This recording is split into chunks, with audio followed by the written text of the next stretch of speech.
I would go through it, more and more, and I would just keep embarrassing myself, keep, just doing all these stupid things, but having a good time and partying and, like meeting all these cool celebrities. So it was really hard to say if it was the alcohol, if it was bad or not, because it would put me in these positions to meet cool people and do amazing things that I got to do.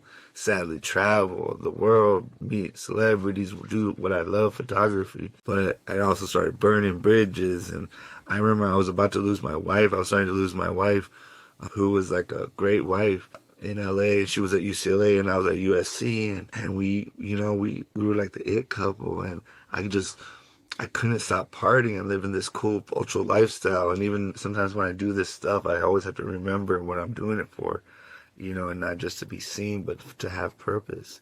And so I eventually went to Homeboy Industries, and that is where I was confronted with a lot of things that I just tripped me out. I never knew how much I had hate for Southsiders, and then I started to fall in love with these fools, no pause, and then I would start documenting these fools getting sober.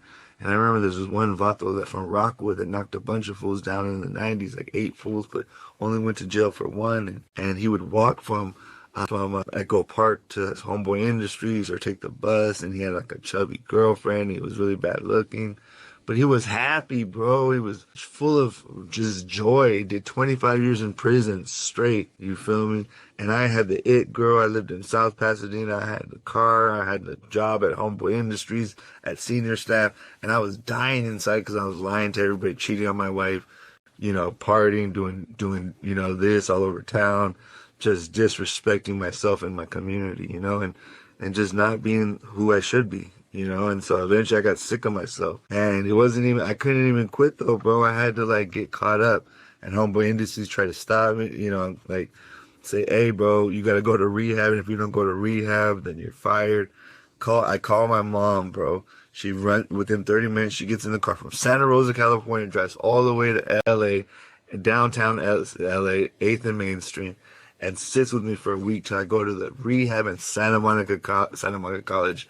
And it was funny because she's like, I dropped you off in Santa Monica when you were 18, and I was afraid, but I'm dropping you off at, what was it, 29, now at a rehab, and I'm more happier and I feel safer for you. And I remember there's my homeboy, Jose Arellano, one of the dopest dudes ever, oh man, from Duarte, he's a big time guy at Homeboy Industries now. And he used to be called the San Gabriel Bomber.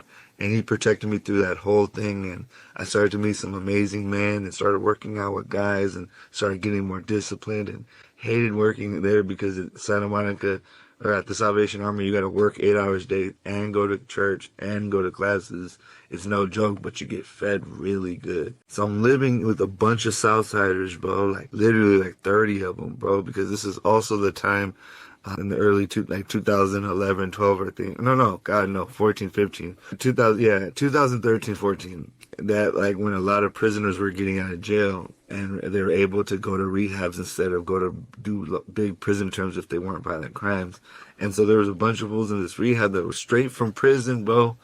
And then later on, these fools would say, dog, we knew who you were, but, it's all good. Because I got, like, northern tattoos.